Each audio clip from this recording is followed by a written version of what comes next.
Kur u nisa drejt qytetit të Melbourne-it, nuk kisha asnjë ide se një vizitë rutinë tek spitali do të ndryshonte jetën time përgjithmonë. Ishte një ditë e zakonshme dimri, me shi të hollë që rëshiste në dritaret e autobusit dhe një erë të freskët që vinte nga bregu i lumit Yara. Isha aty për të vizituar një mik, një ish koleg që kishte pësuar një lëndim të lehtë në këmbë dhe duhej të qëndronte për disa ditë në spital për kontrolle rutinë. Spitali ishte i madh, një strukturë betoni me shumë kate, dritare të mëdha dhe një rrjet të gjerë korridorësh që dukej se nuk kishin fund. Teksa ecja nëpër korridorin e katit të dytë, ndjeva një ndjesi të pazakontë. Heshtja e thellë e vendit dhe aromat e klorit dhe barnave krijonin një përzierje të çuditshme, disi e ftohtë, disi tronditse. Ishte një vend ku jeta dhe vdekja shkojnë përpjet njëra tjetrës, dhe mund ta ndjeje këtë energji në ajër. E çuditshme, por drejtimi që mora nuk ishte ai që mendoja. Ndoshta një shenjë ngatëruar apo një tabelë gabuar më çoi në një korridor tjetër, drejt një dhome të heshtur dhe të qetë, të izoluar nga zhurma e pjesës tjetër të spitalit. Kur hapa derën, ajo që pash më la pa frym. Në shtratin e bardhë, me mbulesa të lehta që shtriheshin mbi trupin e saj të dobësuar, ishte një grua që duke e brisht, me sy që shihnin përtej dhomës, drejt një vendi që vetëm ajo mund ta kuptonte. Fillimisht mendova të kthehesha dhe të kërkoja ndihmë për mikun tim, por diçka tek ajo fytyrë, diçka tek mënyra se si frymonte, më bëri të ndaloja. Ajo nuk kishte vizitor. Asnjë person tjetër nuk kishte hyrë në dhomën e saj gjatë gjithë ditës, dhe kjo heshtje e saj ishte më shumë se heshtje. Ishte një thirrje që nuk mund ta injoroja. Pa e ditur pse, u afrova pranë shtratit dhe thjesht qëndrova aty. Nuk foli, nuk i kërkova asgjë. Thjesht isha aty, duke e parë me një respekt të heshtur. Me kalimin e ditëve, vizitat e mia të rastësishme u bën të rregullta. Nuk kishte dialog të madh, vetëm praninë time dhe praninë e saj, dhe një ndjesi të thellë lidhjeje që nuk mund të shpjegoj me fjalë. Ajo më tregoi, në heshtje, historinë e jetës së saj. Një jetë mbushur me sakrifica, me ëndra të pambushura dhe me një ndjenjë të thellë vetmie. Një ditë, kur e pash se gjendja e saj ishte më e rëndë, ndjeva një frikë që nuk kisha ndjerë më parë. Mjekët ishin të kujdesshëm dhe të ftohtë, por unë e dija se momentet e saj të fundit mund të ishin shumë afër. Nuk ishte e zakonshme të ndihmoje dikë që nuk e njihje, por ndjeva se nuk mund ta lija të vdiste pa një shenjë dashurie dhe kujdesi. Në një farë mënyre, ajo ishte bërë pjesë e pandashme e jetës sime, edhe pse nuk kishte folur kurrë me fjalë të shumta. Kur ajo filloi të përmirësohej pak nga trajtimet, ndjeva një lidhje të pazakontë. Këto ndjenja, të lehta në fillim, u thelluan me kalimin e javëve. Një ndjesi që nuk mund ta shpjegoja me fjalë, diçka që nuk lidhej vetëm me ndihmën fizike apo shëndetin, por diçka që vinte nga një vend shumë më i brendshëm, një vend ku lidhja njerëzore nuk kërkon fjalë. 8 muaj më vonë, pas peripecive të shumta, pas takimeve të ndërlikuara dhe pas kohës që kaluam së bashku, u martuam. Nuk kishte qenë një histori e zakonshme dashurie. Nuk kishte pasur takime romantike apo ngjarje të zakonshme sociale. Ishte një lidhje e lindur nga dhimbja, nga pranimi i pafajësisë dhe nga një ndjesi e thellë humaniteti që shpesh nuk mund të shprehet.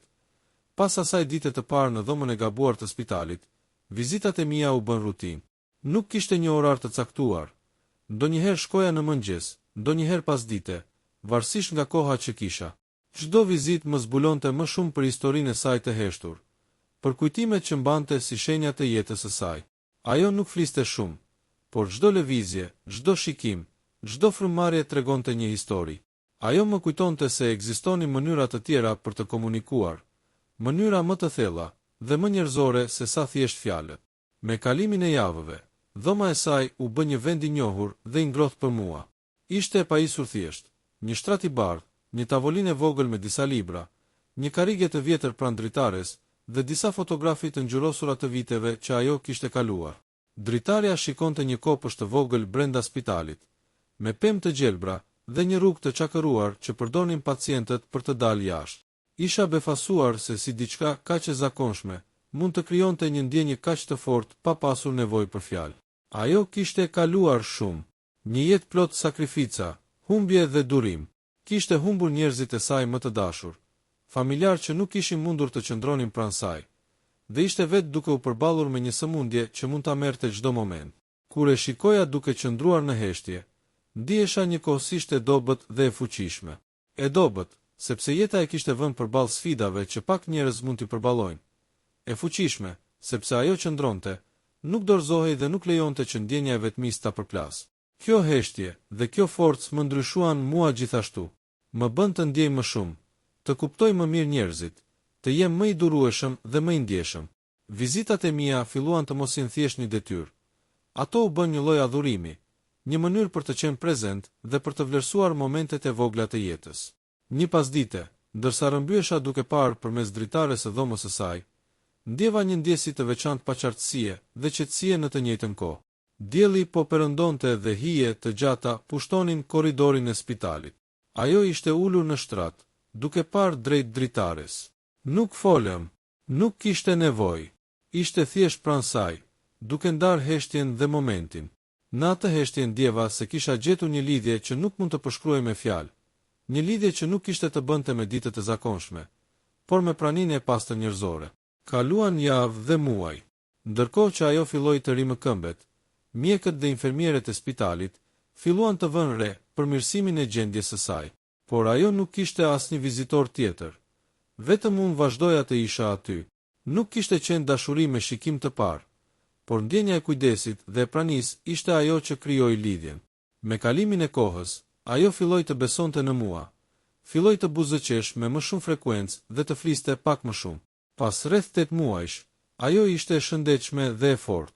Ishim bërë pjesë e jetës së njëri tjetrit, pa fjalë të shumta, pa takime romantike tradicionale, vetëm praninë e sinqertë dhe përkujdesin e ndërsjellë. Dhe një ditë, spontanisht, pa plane të mëparshme, u martuam.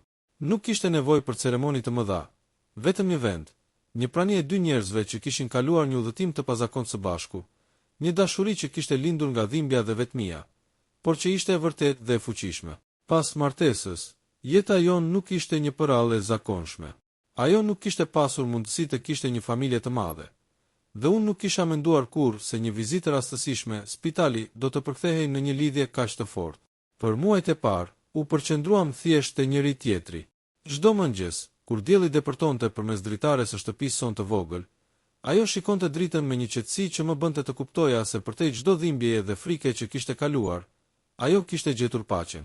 Jetët tona kishin qenë të ndara nga rrethanat, por tani ishin të bashkuara nga përvoja e përbashkët. Në mëngjeset e hershme, ndërsa unë kafeja e parë më shpërthente ngrohtësinë, ajo shikonte pemët përreth rrugës dhe rrëfente për kujtimet e fëmijërisë së saj. Si kishte luajtur në oborin e shtëpisë së prindërve, si kishte ndëruar të udhëtonte dhe të shihte Bregdetin e largët. Nuk fliste shpesh për humbjet e saj, por kur e bënte, ishte me një qetësi të thellë, një dhimbje të mbajtur brenda, pa patur nevojë për zhurmë. Në fillim, kishte momente kur të shihje të kaluarën e saj ishte e vështirë. Më tregonte për njerëzit që nuk ishin aty për të, për ditët kur ishte ndjerë e vetmuar në mënyrë të tmeshme, dhe për çdo dhimbje që kishte përjetuar gjatë sëmundjes. Dhe unë e kuptoja se ajo nuk ishte vetëm e shtrirë në një shtrat spitali. Ajo ishte mbjetuar çdo ditë me një forcë që rrallë shikohej. Mësoja çdo ditë nga mënyra se si ajo mund të qëndronte pa humbur shpresën, edhe kur gjithçka dukej e humbur. Në muajt e parë pas martesës, filluam të krijonim një rutinë të qetë dhe të thjeshtë. Nuk kishim nevojë për shumë gjëra, vetëm njëri tjetrin. Çdo gjë tjetër ishte e tepërt. Shëtitjet e pasditeve në rrugicat e qytetit, kafet e thjeshta në kafenet e vogla të lagjes, bisedat e shtura mbi gjërat më të vogla të jetës. Këto momente krijonin një lidhje që nuk kishte nevojë për shpjegime. Ajo ishte gjithmonë e kujdesshme me mua, duke parë për çdo detaj të vogël që mund ta bënte jetën më të lehtë. Dhe unë gjithashtu u përpoqa të kthej çdo kujdes dhe vëmendje. Në çdo stin që kalonte, ndjeja se lidhja jon po forcohej jo për shkak të pasionit të momentit, por për shkak të respektit, pranimit dhe përkujdesjes së ndërsjellë. Një nga gjërat më të çuditshme që më lidhte me të ishte mënyra se si ajo shikonte botën. Ajo mund të gjejë bukurin në diçka që të tjerët nuk do ta vinin re, një deg që lëvizte me erën, një zog që këndonte në mëngjes, një librin e harruar në raf që fliste për jetën e dikujt tjetër. Mësoja shumë nga qetësia e saj, nga durimi i saj, dhe nga mënyra se si ajo mund të përjetonte një lumturi të thellë pa nevojën për gjithçka materiale. Ndërkohë, unë fillova të reflektoja më shumë mbi jetën time. Në spital, kisha parë njerëz që luftonin çdo ditë për të mbjetuar. Kisha parë dhomë pas dhome, pacient të vetmuar, të braktisur, njerëz që nuk kishin askën. Kjo përvojë më kishte ndryshuar përjetësisht. Më kishte bërë të kuptoja se sa shumë vlera kishte të jepje dhe të pranosh dashuri, pa pritur gjë në këmbim. Në kohën që kaluam së bashku, jeta jon nuk ishte vetëm një rrëfim i lumturie. Ajo ishte gjithashtu një histori e sfidave. Disa ditë ishin të vështira. Ajo kishte momente kur kujtimet e sëmundjes dhe vetmisi riktheheshin, dhe unë duhej të qëndroja pranë saj, duke ndihmuar të përballonte frikën dhe pasigurinë. Por këto momente na bën më të fortë. Më bën të kuptoj se dashuria nuk është vetëm për lumturinë, por për pranimin dhe mbështetjen kur gjithçka duket e humbur. Çdo muaj që kalonte, ne zbulojmë gjëra të reja për njëri tjetrin. Ajo më tregonte për libra që kishte lexuar, për udhëtimet që kishte ndërruar, dhe për ëndrat që ende nuk i kishte realizuar. Unë i tregoja për jetën time, për vendet ku kisha qenë, për kujtimet e mia të largëta dhe për planet që kisha për të ardhmen. Këto biseda të qeta, pa nevojën për dramatizëm ose tension, na ndihmonin të kuptoheshim më mirë. Jeta jon pas martesës ishte një kombinim i qetësisë dhe zbulimeve të vazhdueshme. Ajo nuk kishte pasur kur mundësinë të ndërtonte një shtëpi të vetme me kujtime të bukura të familjes. Dhe unë kisha kaluar shumë kohë duke lundruar në rutinat e zakonshme, pa kuptuar sa pak vlerësim u jepja momenteve të thjeshta. Tani, çdo mëngjes kishte kuptim. Çdo mëngjes fillonte me një ndjesi të çuditshme mirënjohjeje, për diellin që depërtonte nëpër dritare, për aromën e kafes së sapo bërë, për praninë e saj të qetë pranë meje, që dukej si pjesa më e natyrshme e jetës. Ne vendosëm të jetonim në një lagje të vogël pranë lumit Yara, aty ku kisha parë për herë të parë qytetin nga autobusi që më çoi në spital. Ishte një vend i qetë, me pemë të gjelbra dhe rrugica të ngushta të shtruara me kaldrëm. Në mëngjes, zëri i zogjve dhe lëvizjet e vogla të njerëzve që shkonin në punë krijonin një sfond të thjeshtë, por të qetë, për të filluar ditën. Në muajt e parë, fokusi ynë ishte thjesht të ndiheshim njëri tjetrit të sigurt dhe të qetë. Ajo më tregonte për libra që lexonte, për filma që kishte parë një herë në të kaluarën dhe që i kishin lënë një gjumë të thellë, për fotografitë që ruante nga udhëtimet e shkuara dhe për ëndrat që ende nuk i kishte realizuar. Çdo detaj ishte një pjesë e historisë së saj, që më ndihmonte të kuptoja më shumë se kush ishte dhe më bënte të dashurohesha më shumë. Unë ndaja me të kujtimet e mia, udhëtimet e gjata gjatrinisë, përvojat e para në punë, njerëzit që kisha takuar dhe vendet që kisha vizituar.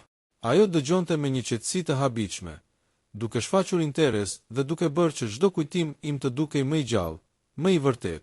Ishte një ndjenjë e çuditshme, ndjeja se nuk flisnim thjesht për të kaluarën, por për çdo moment që kishte formuar karakterin dhe shpirtin ton. Disa ditë ishin më të vështira. Ajo kishte momente kur kujtimet e sëmundjes dhe vetmisë e mbulonin dhe duket sikur humbte fuqinë e saj. Në ato ditë, unë qëndroja pranë saj, duke mbajtur dorën e saj, duke e parë dhe duke ndihmuar të mbante qetësinë. Nuk kishte nevojë për fjalë, nuk kishte nevojë për shpjegime. Ishte thjesht një praninë që e mbante të lidhur me jetën dhe me mua. Me kalimin e kohës, ajo filloi të rimëkëmbet plotësisht. Shëndeti i saj u përmirësua dhe energjia e saj filloi të rritet. Ne filluam të planifikojmë gjëra që kurrë nuk do t'i kishim imagjinuar më parë. Udhëtime të vogla në qytet, shëtitje në parkun e lumit, vizita tek muzeumet dhe galeritë e artit që ajo gjithmonë kishte ndëruar të shihte. Çdo udhëtim ishte një shans për të krijuar kujtime të reja, për të ndërtuar një jetë që nuk kishte pasur mundësi më parë. Një nga gjërat më të çuditshme që më lidhte me të ishte mënyra se si ajo shikonte botën. Ajo mund të gjejë bukurin në diçka që të tjerët nuk do ta vunin re. Një deg që lëvizte me erën, një zog që këndonte në mëngjes, një librin e harruar në raf që fliste për jetën e dikujt tjetër. Mësoja shumë nga qetësia e saj, nga durimi i saj, dhe nga mënyra se si ajo mund të përjetonte një lumturi të thellë pa nevojën për gjithçka materiale. Ne filluam të kujdeseshim edhe për të tjerët së bashku. Vizitonim njerëz në spitale, ndihmonim fqinjet dhe merrnim pjesë në aktivitetet të komunitetit. Ajo, me empatinë e saj të lindur, ishte një model i qetësisë dhe respektit për të gjithë, dhe unë mësoja çdo ditë nga mënyra se si ajo mund të ndikonte pozitivisht në jetët e njerëzve të tjerë pa përpjekje të madhe. Kaluan muaj, pastaj një vit i tërë. Ne u bëm pjesë e jetës së njëri tjetrit në mënyra që asnjërit nga ne nuk mund t'i kishte shkuar mendja. Dashuria jon nuk ishte e zhurmshme apo dramatike. Ishte një dashuri e qetë, e ndërtuar mbi pranimin dhe përkujdesjen. Çdo ditë ishte një shans për të falendëruar për praninë e tjetrit dhe për të kuptuar më mirë vlerën e momenteve të vogla. Pas viteve të para të martesës, u kuptua se lidhja jon nuk kishte nevojë për fjalë të shumta për të shprehur. Çdo ditë ishte një reflektim i thellë mbi atë që kishte ndodhur. Dhoma e gabuar e spitalit, ajo ditë kur e gjeta për herë të parë, heshte që kishte lidhur dy jetët tona në një mënyrë kaq të pazakontë. Çdo kujtim i atyre momenteve na bënte të kuptonim se dashuria mund të lindë në vendet më të papritura, në rrethanat më të vështira, dhe se ndonjëherë prania e thjesht njerëzore është më e fortë se çdo fjalë apo shenjë tjetër. Në mëngjeset e hershme, shpesh qëndronim pranë dritares së shtëpisë sonë, duke parë qytetin që ngjante i heshtur, por i gjallë me tingujt e vegjël të jetës që ndodhte rreth. Ajo buzëqeshte kur shihte zogjit që kërkonin ushqim, pemët që lëviznin lehtë me erën dhe fëmijët që kalonin duke qeshur në rrugicat e lagjes.